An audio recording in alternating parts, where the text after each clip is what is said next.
குளிச்சிட்டு டியூஷன் கிளம்பலாம்னா சரிக்கா. அடிங் டேய் யாரே அச்சா நெது டேவா. டேய் ஏன்னா மாமா மரியாதை நான் பேசுறேன் அவ்வளவுதான் உனக்கு. அக்கா நாக்கா அவன் சப்போர்ட் பண்றா. டேய் அவர் அடிச்சாலும் நம்ம வாங்கிக்கணும் அமைதியா வாடா. மோதி நம்ம மேல இவ்வளவு பாசமா இருக்கா? 1 hour later. கர்ணமா இங்க கொஞ்சம் வாயா. நேச்சலாம் ஆயா இத வச்சு கையில போட வச்சு என்னால உடைக்க முடியல மாமா கொஞ்சம் வச்சு கூட. அவ்வளவுதானே தள்ளு. இது ஒரு விஷயமா? என்னடா இங்க சத்தம்?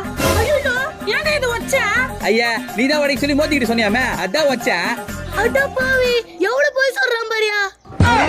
போய் சொல்றேனா? டேய் வச்சதுல அவமால போய் சொல்றியா? ஒழுங்கா இத ரெடி பண்ணி குத்துரு இல்ல சா வச்சிருவேன்.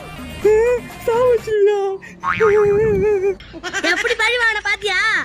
எங்க நீ நல்ல பொண்ணு ஆயிட்டு பயந்துட்டு இருக்கா. பைத்தியங்களை கூட்டு வந்து பயங்கரமா உங்களுக்கு கோச்சிங் கொடுக்குறாரு பைத்தியம் தெளியறதுக்கு. 5 மாதம் கழிச்சு டெஸ்ட் வச்சார்.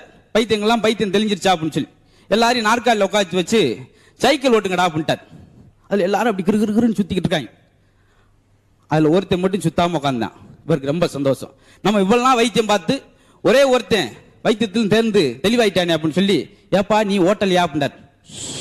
நான் கொடைக்கானல் மலையிலிருந்து இறங்கிட்டு இருக்கேன் எதுக்கு வீணா பெடலை சுத்துறதுக்கு அப்படின்னு.